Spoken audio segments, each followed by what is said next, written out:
Alors que la Côte d'Ivoire, championne d'Afrique en titre, devrait arriver au Maroc avec la sérénité des rois, elle débarque avec une polémique brûlante qui divise le pays. Nicolas Pepe, l'un des héros de la campagne précédente, l'un des joueurs les plus talentueux de sa génération, est resté à la maison. Il ne jouera pas à la CAN. Pour comprendre ce séisme, il faut remonter quelques jours en arrière. Tout part d'une vidéo, une simple vidéo humoristique tournée avec l'influenceur Just Riyad. L'ambiance est légère, détendu, on est loin des conférences de presse aseptisées où les joueurs débitent des banalités. Pépé est naturel, il rit, il chambre, et c'est là que le dérapage, ou ce qui est perçu comme tel, se produit. Dans cette séquence, Nicolas Pepe taquine le Maroc, pays hôte. Il compare le palmarès des deux nations. On a oublié, il y a toujours les 2 étoiles sur le maillot. Mais nous, on en a 3. Vous avez que 3 et vous en avez que 2. Jusque-là, c'est du classique, c'est la guerre des étoiles. Mais il va plus loin. Les Marocains, ils sont là, ils veulent. Ils ont combien d'étoiles ? 1. Même ils ont dû gagner ça en 1818. En tout cas, nous, on n'était pas nés, même mon daron n'était pas né. Cette petite pique sur le titre de 1976, lancée avec le sourire, a eu l'effet d'une bombe nucléaire sur les réseaux sociaux. Elle a déclenché une vague de réactions d'une violence inouïe. Insultes, menaces et malheureusement, une vague de commentaires racistes ignobles à l'encontre du joueur ivoirien. La toile s'est enflammée. Ce qui n'était qu'une vanne de vestiaire est devenu une affaire d'État. Nicolas Pepe, sentant la tempête, s'est excusé. Il a parlé de maladresse, il a appelé au respect. Just Riyad lui-même a pris la parole pour dire qu'il était choqué par les proportions prises par cette histoire, rappelant qu'ils ont passé 72 heures à Gollery à se charrier entre Algériens, Marocains et Ivoiriens dans la bonne humeur. Mais le mal était fait, la machine à broyer s'était mise en route. Et la conséquence est brutale. Emers Faé, le sélectionneur ivoirien, a décidé de se passer de son ailier. Officiellement, Faé déclare « Ce n'est pas une sanction sportive. Si on devait regarder que le volet sportif, il aurait bien évidemment été dans la liste. Mais pour faire une liste, il faut tenir compte de beaucoup d'éléments, que ce soit le terrain ou en dehors du terrain. » Cette phrase est terrible. Elle est un aveu. Elle dit clairement « Nicolas Pepe est assez bon pour jouer, mais il a fait trop de bruit. » C'est là que le débat s'ouvre. Est-ce normal, en 2025, de priver une équipe nationale de l'un de ses meilleurs atouts pour une blague ? Est-ce que le football est devenu un monde où l'on ne peut plus rien dire sans risquer sa carrière ? Certains diront que Pepe a manqué de respect au pays hôte, d'autres diront qu'il est la victime d'une société numérique hystérique. Mais au-delà de la morale, c'est le message envoyé par la fédération ivoirienne qui interroge.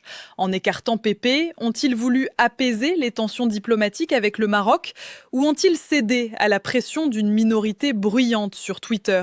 Dans cette vidéo, nous allons analyser les dessous de cette affaire. Nous allons voir si cette décision est un acte d'autorité ou un acte de faiblesse. Et surtout, nous allons nous demander si la Côte d'Ivoire ne vient pas de se tirer une balle dans le pied avant même le coup d'envoi. Ce qui rend cette affaire Nicolas Pepe totalement lunaire, pour reprendre le terme utilisé par Mathieu Dossévi sur le plateau, ce n'est pas la blague en elle-même, c'est la gestion de ses conséquences. Nous assistons à un cas d'école de ce qu'on appelle la double peine, et c'est là que le scandale moral éclate. Analysez la séquence. Nicolas Pepe fait une vanne légère sur le football. Il reçoit une vague de haine et d'insultes racistes inacceptables. Au lieu d'être soutenu par son institution face au racisme, il est sanctionné par cette même institution qui le prive de compétition. Comme le soulignait Pierre Boubi, c'est dramatique. Le message envoyé par la Fédération ivoirienne de football et par Emers Faé est terrible. En ne sélectionnant pas le joueur, ils donnent implicitement raison aux harceleurs. Ils disent « Vous avez fait du bruit, vous avez insulté notre joueur, alors nous allons le cacher pour avoir la paix. » C'est une capitulation en rase campagne. Dans un monde idéal, la Fédération aurait dû dire « Notre joueur a fait de l'humour, il a été victime de racisme et pour montrer que nous sommes fiers et fort, il sera titulaire au premier match. » Là, ils ont choisi le profil bas, ils ont choisi de s'incliner. Pour une nation aussi fière que la Côte d'Ivoire, c'est un aveu de faiblesse inquiétant. Mais attention, il y a peut-être une autre lecture, une lecture plus interne, plus politique, qui a été soulevée lors des débats et qui mérite qu'on s'y attarde. Et si la blague sur le Maroc n'était que l'arbre qui cache la forêt? Il existe une hypothèse B. Dans cette fameuse vidéo avec Just Riyad, Nicolas Pepe ne parle pas que du Maroc. Il aborde aussi, avec une franchise déconcertante, le cas des binationaux, et plus particulièrement celui d'Alban Lafont. Rappelons le contexte. Alban Lafont, gardien de but, a longtemps espéré l'équipe de France avant de rejoindre les éléphants sur le tard. Que dit Pépé dans la vidéo? Il dit ceci: Alban Lafont, il a choisi la Côte d'Ivoire. Mais tu vois, il est burkinabé par exemple. C'est pas un souci, on charrie sur ça. Mais bon, lui, il aurait pu choisir Burkina, France ou Côte d'Ivoire. Non, il n'est pas ivoirien. Ah si, il a le passeport, laisse tomber. Il dit ça en rigolant. Il explique que dans le vestiaire, on s'en fout, on accueille tout le monde, même ceux qui viennent par la force des choses, parce que leur carrière internationale en France est bloquée. C'est une réponse honnête, sans filtre. Cependant, selon certaines sources, comme Hervé Penaud cité dans l'émission, c'est peut-être cette intervention qui a le plus irrité en haut lieu. Pourquoi? Parce qu'elle renvoie une image amateur de la sélection. Elle donne l'impression que la Côte d'Ivoire est une roue de secours pour des joueurs qui ne voulaient pas venir à la base et que les cadres du vestiaire en sont conscients et s'en moquent. La fédération ivoirienne, très soucieuse de son image et de sa crédibilité pour attirer des binationaux, aurait pu se sentir humiliée par cette transparence. Dire publiquement, lui, il n'est pas vraiment ivoirien, il est venu par défaut, même sur le ton de la blague, ça peut créer des tensions diplomatiques internes. Est-ce que cela justifie une non-sélection? Mathieu Dossevi est catégorique, c'est un argument pourri. Dans tous les vestiaires du monde, les binationaux se charrient sur leurs origines. Dire tout haut ce que tout le monde sait tout bas ne devrait pas être un crime de lèse-majesté. Alors sommes-nous face à une sanction pour blague diplomatique ratée sur le Maroc ou pour blague interne maladroite sur Lafont? Dans les deux cas, le résultat est le même. Emer Sefaé se prive sportivement d'un joueur qui réussit une bonne saison à Villarreal. Il affaiblit son équipe pour des raisons d'ego ou de communication. Emer Sefaé a dit « Il faut tenir compte de ce qui se passe en dehors du terrain. » Mais où place-t-on le curseur? Nicolas Pepe n'a frappé personne. Il n'a pas insulté l'entraîneur, il n'a pas refusé de s'entraîner, il a juste parlé un peu trop librement devant une caméra YouTube. Si l'on commence à écarter les joueurs parce qu'ils sont trop vrais ou trop naturels, on va se retrouver avec des robots. On va tuer le peu d'authenticité qu'il reste dans ce football aseptisé. Et c'est là que le bât blesse. En voulant éviter une polémique, la Côte d'Ivoire en a créé une 10 fois plus grosse. Au lieu de parler de leur préparation tactique, on parle de Pépé. Au lieu de parler du titre à défendre, on parle de censure. C'est un autogol magnifique avant même le début du tournoi. Dans la prochaine partie, nous allons analyser l'impact de cette décision sur le groupe. Car Pépé n'est pas un joueur lambda, c'est un cadre. Comment le vestiaire va-t-il réagir en voyant l'un des siens sacrifié? Est-ce que cela va créer un climat de peur où plus personne n'osera ouvrir la bouche? Au-delà du cas personnel de Nicolas Pepe, cette affaire marque une défaite majeure pour tous ceux qui aiment le football vrai, le football humain.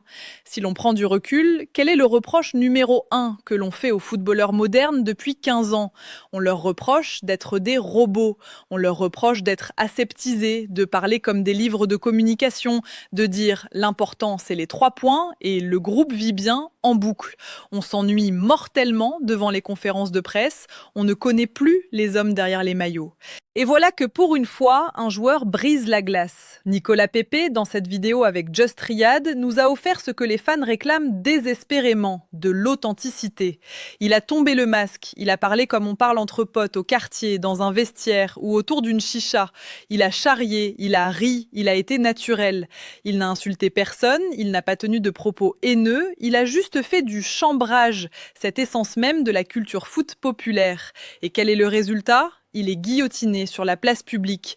La sanction infligée à Pepe envoie un message terrifiant à toute la nouvelle génération de joueurs. Ne soyez surtout pas vous-même. Soyez chiant, soyez lisse, cachez votre personnalité, sinon vous serez puni.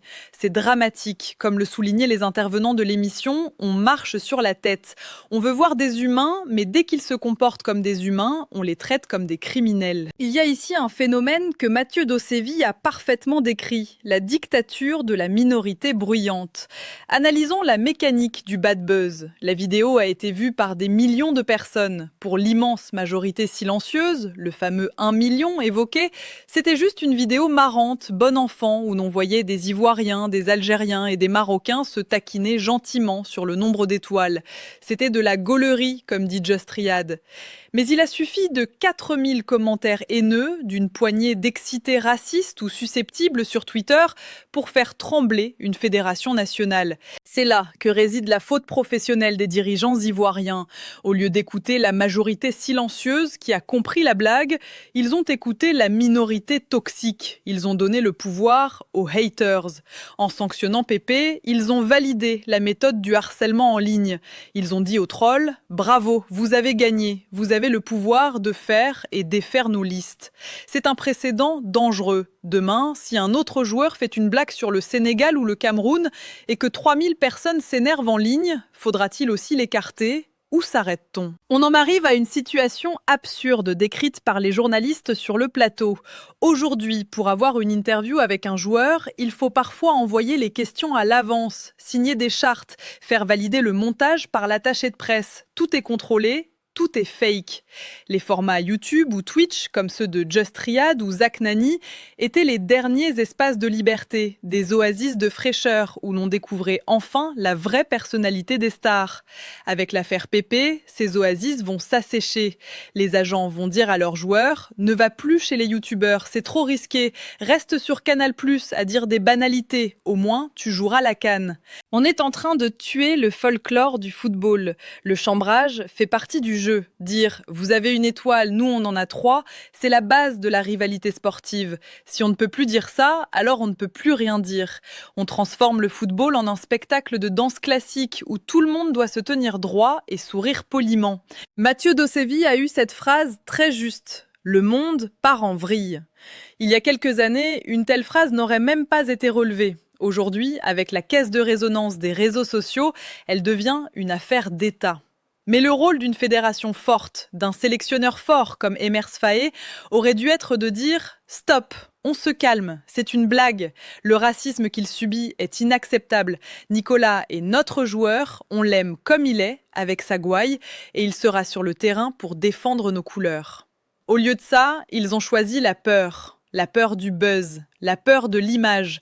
Et en faisant cela, ils ont peut-être sauvé leur communication à court terme, mais ils ont perdu le respect de ceux qui aiment le football vrai. Et surtout, ils ont créé un problème sportif bien réel. Car on parle, mais on oublie l'essentiel, le terrain.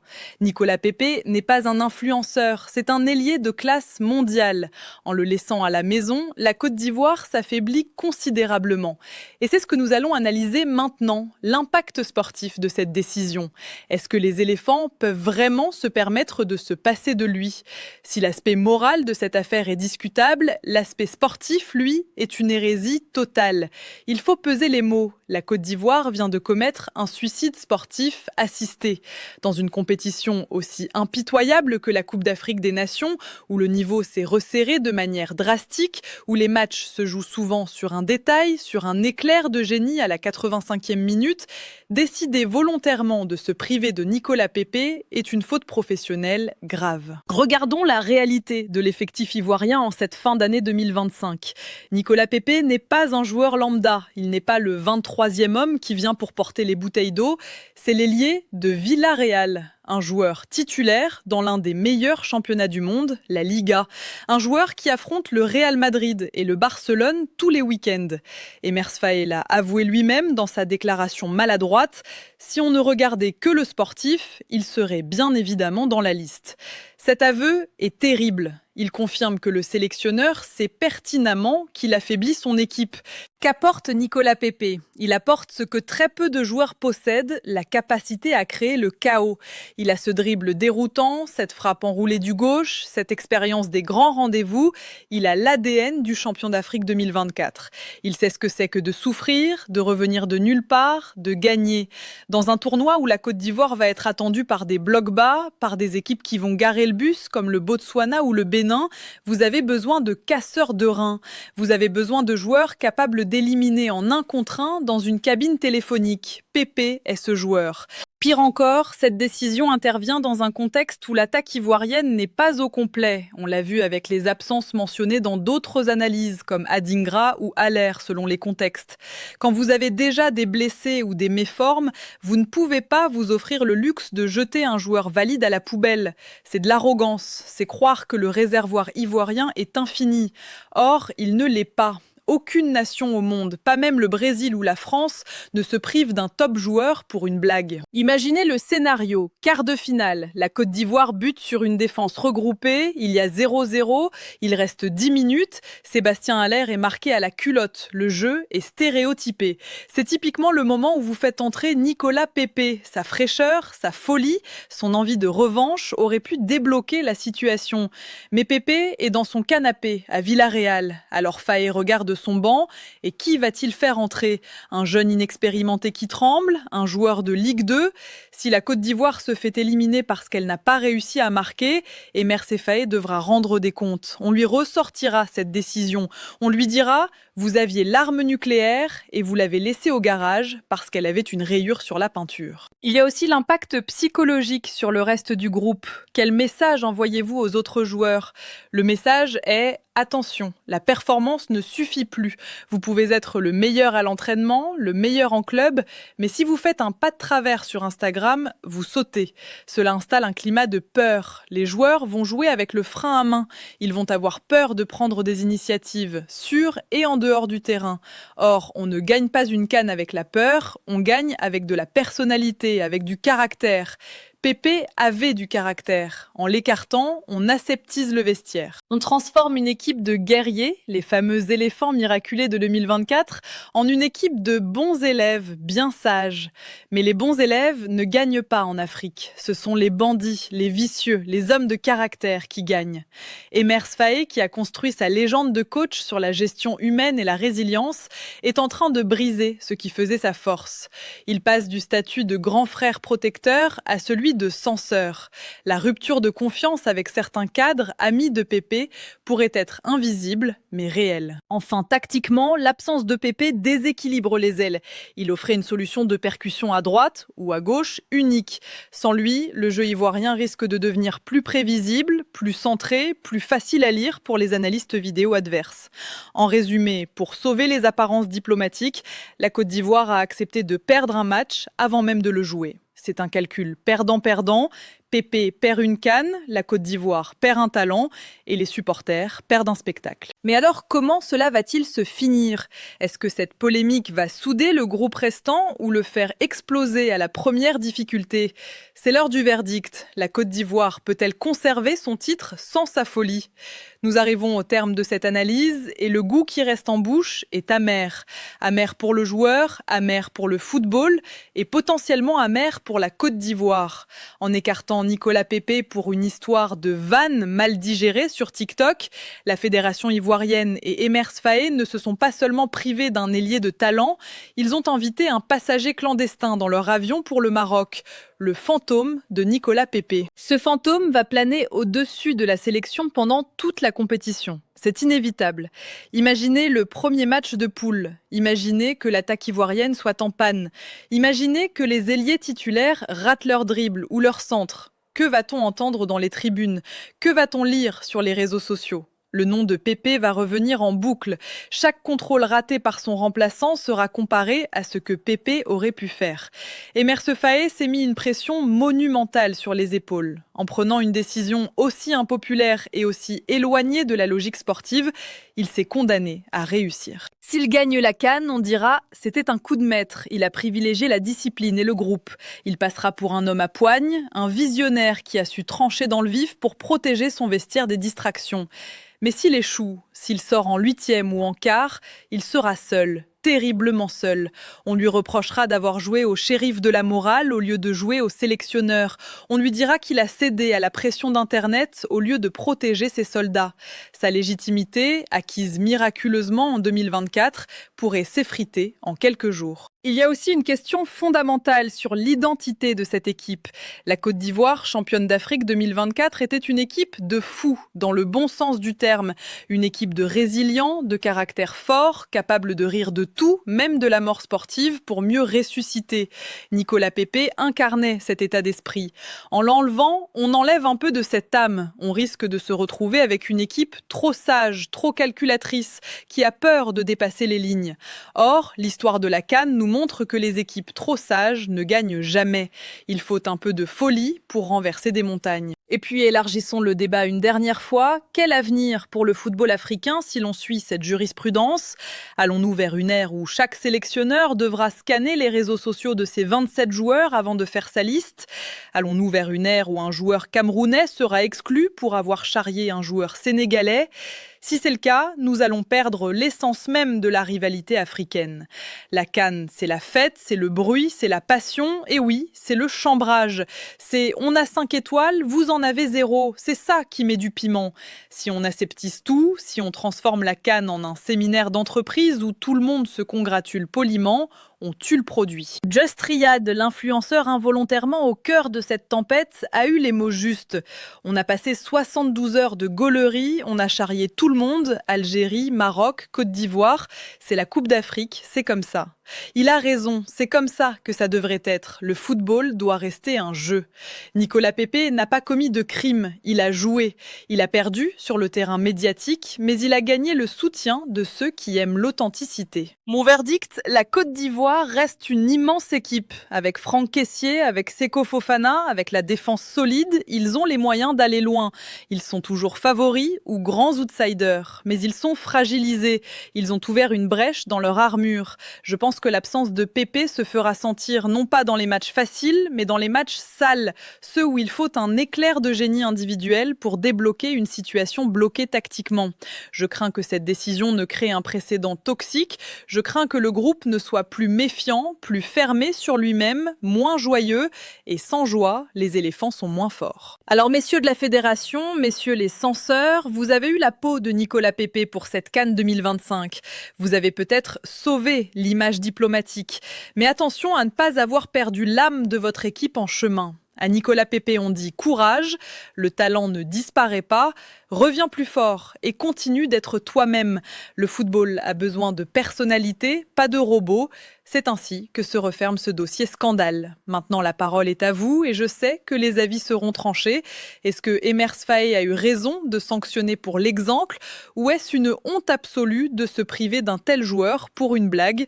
Le débat est ouvert dans les commentaires et je sens que ça va chauffer. C'était CAN Inside 2025. On se retrouve très vite pour une nouvelle analyse et cette fois, on parlera de terrain, de jeu et de but.